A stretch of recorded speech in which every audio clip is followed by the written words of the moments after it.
પડેલી। પહેલું લક્ષણ લેખિત દસ્તાવેજ, બીજા નંબરનું લક્ષણ બંધારણનું કદ, ત્રીજા નંબરનું લક્ષણ એક જ નાગરિકત્વ અને ચોથા નંબરનું લક્ષણ મજબૂત કેન્દ્રવાળું સમવાય તંત્ર। મજબૂત કેન્દ્રવાળા સમવાય તંત્રની અંદર આપણે એ પોઈન્ટ ભણી ગયા કે કેન્દ્ર સરકાર અને રાજ્ય સરકાર વચ્ચે સત્તાની સ્પષ્ટ વહેંચણી થયેલી છે।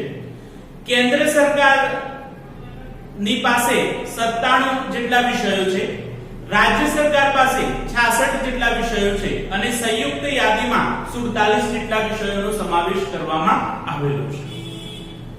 એની અંદર આપણે ભણીશું શેષ સત્તાઓ, એટલે કે કેન્દ્ર સરકાર અને રાજ્ય સરકારની વચ્ચે સ્પષ્ટ વહેંચણી થયેલી નથી એવા વધારાના વિષયો ને આપણે શેષ સત્તાઓ તરીકે ઓળખીએ છીએ।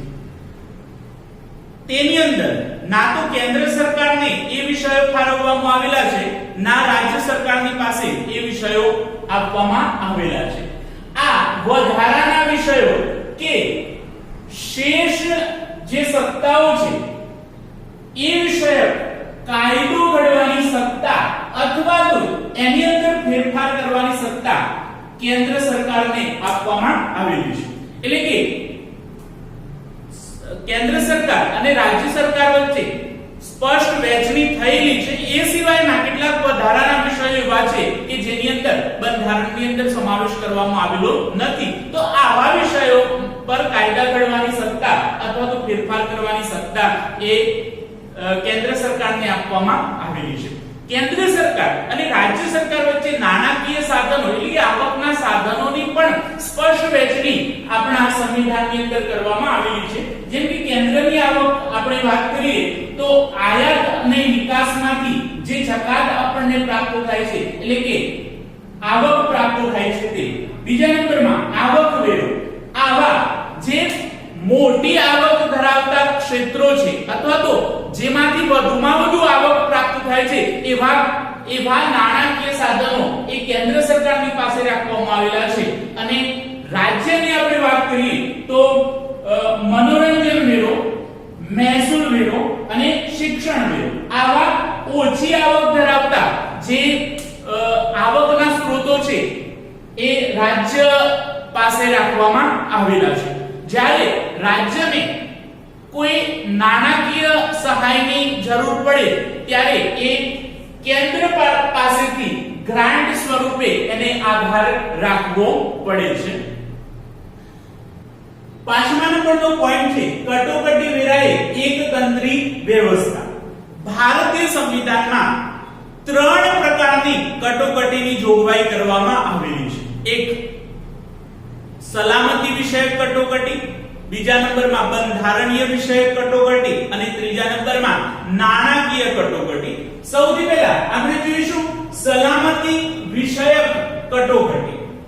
જ્યારે દેશની અંદર યુદ્ધ જેવી પરિસ્થિતિ ઊભી થાય, બાહ્ય આક્રમણ, અન્ય દેશ દ્વારા આક્રમણ કરવામાં આવે અથવા તો આપણા જ દેશની અંદર સશસ્ત્ર બળવો કરવામાં આવે, એવા સમયે રાષ્ટ્રની સલામતી જોખમની અંદર મુકાઈ જતી હોય છે। તો એવી પરિસ્થિતિમાં આપણા દેશની અંદર સલામતી વિષયક કટોકટી લાગુ કરવામાં આવી છે। બીજા નંબરનો જે પોઈન્ટ છે કે બંધારણીય કટોકટી। જ્યારે રાજ્યમાં કાયદો અને વ્યવસ્થા પડી ભાગે કે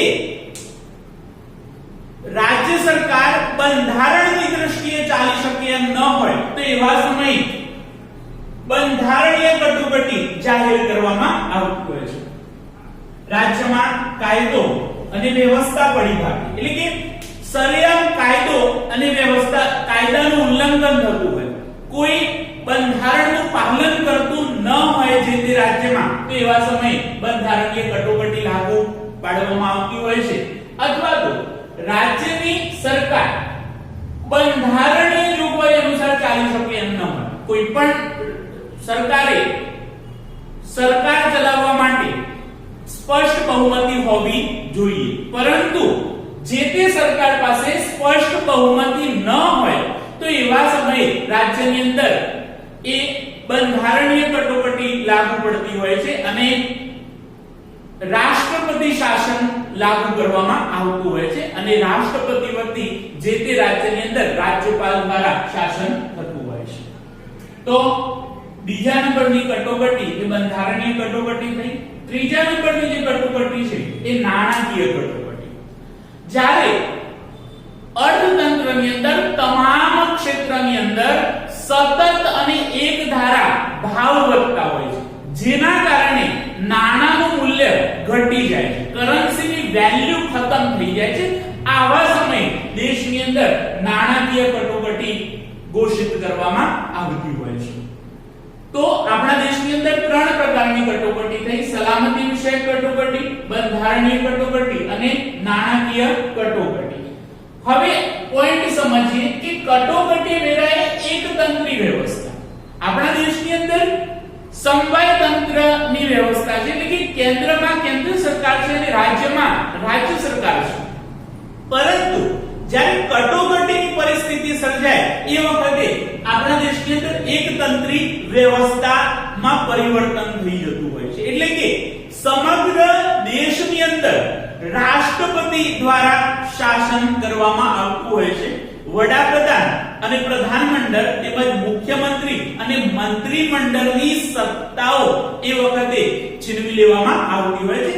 રાષ્ટ્રપતિ દ્વારા જ સમગ્ર દેશનું શાસન કરવામાં આવતું હોય છે. ત્યાર પછી આપણે છઠ્ઠા નંબરનું જે મહત્વનું લક્ષણ છે દ્વિગૃહી પ્રથા, એના વિશે આપણે વાત કરીએ. સંસદના બે ગૃહો છે, એક ઉપલો ગૃહ જે રાજ્યસભાના નામે ઓળખાય છે અને બીજા નંબરનું ગૃહ છે નીચલું ગૃહ જે લોકસભાના નામે ઓળખાય છે. સૌથી પહેલા આપણે વાત કરીએ ઉપલું ગૃહ એટલે કે રાજ્યસભા. રાજ્યસભાની સભ્ય સંખ્યા 250 છે. તેમાં 238 સભ્યો રાજ્યની વિધાનસભાના સભ્યો છે એ ચૂંટી કાઢે છે. એટલે કે 238 સભ્યોની ચૂંટણી રાજ્યની વિધાનસભાના સભ્યો દ્વારા થતી હોય છે. વિધાનસભાના સભ્યો પોતાનો મત આપી અને રાજ્યસભાના સભ્યોને નિયુક્ત કરતા હોય છે.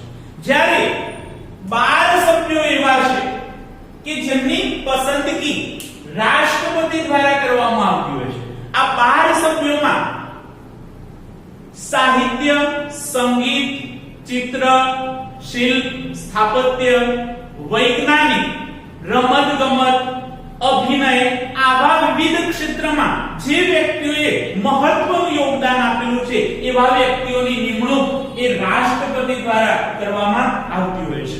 જેમ કે સચિન તેંડુલકરની રાજ્યસભાના સભ્ય તરીકે પસંદગી થયેલી, અભિનેત્રી રેખાની પસંદગી પણ અભિનય ક્ષેત્રમાં મહત્વનું યોગદાન આપવા બદલ રાષ્ટ્રપતિ દ્વારા પસંદગી કરવામાં આવેલી. એટલે કે 238 સભ્યોને વિધાનસભાના સભ્યો ચૂંટે છે અને 12 સભ્યોની નિમણૂક એ રાષ્ટ્રપતિ દ્વારા થાય છે. રાજ્યસભા એક કાયમી ગૃહ છે. ખાસ મહત્વનો પોઈન્ટ છે કે રાજ્યસભા એક કાયમી ગૃહ છે, એનું વિસર્જન થતું નથી. તેના 1/3 સભ્યો દર 2 વર્ષે નિવૃત્ત થાય છે. તેના 1/3 સભ્યો દર 2 વર્ષે નિવૃત્ત થાય છે અને તેટલા જ સભ્યો ફરીથી ચૂંટવામાં આવતા હોય છે. એટલે કે એનો રાજ્યસભાનો જે સમયગાળો છે એ 6 વર્ષનો હોય છે. તો આ આપણી રાજ્યસભાનો પરિચય થયો. ફરીથી આપણે એકવાર સમજીએ કે રાજ્યસભા એ કાયમી ગૃહ છે. તેના 1/3 સભ્યો નિવૃત્ત થતા હોય છે અને એટલા જ સભ્યો ફરીથી ચૂંટવામાં આવતા હોય છે અને રાજ્યસભાનો જે સમયગાળો છે એ 6 વર્ષનો છે.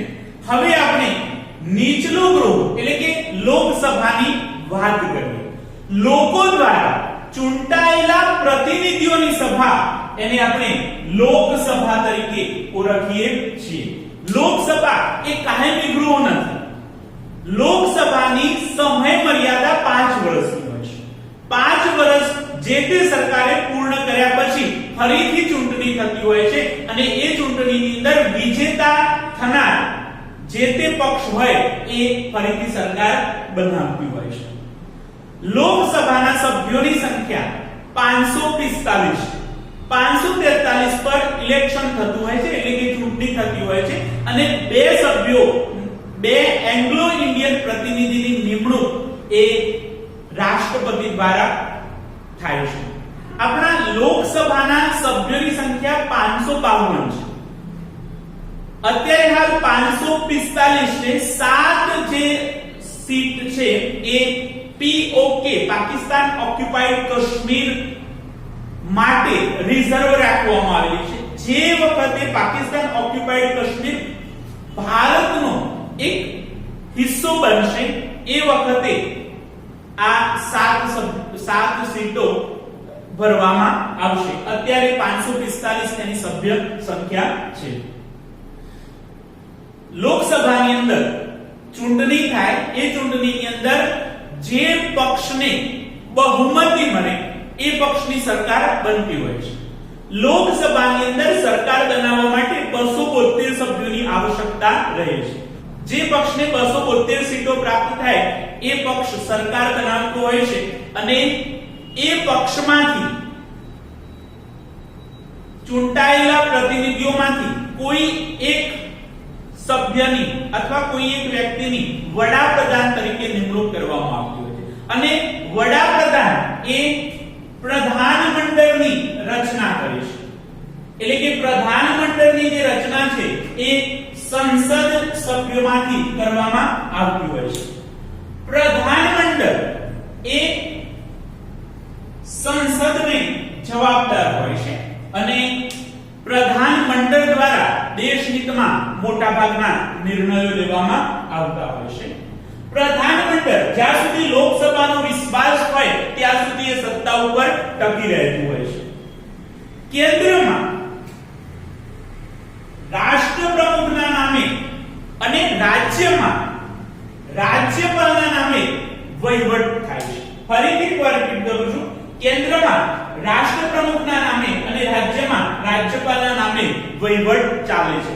આમ છતાં વાસ્તવિક જે સત્તા છે એ કેન્દ્રમાં વડાપ્રધાન અને પ્રધાનમંડળની પાસે હોય છે, જ્યારે રાજ્યમાં મુખ્યમંત્રી અને મંત્રીમંડળ એ કારોબારી અને વહીવટી સત્તા ભોગવે છે.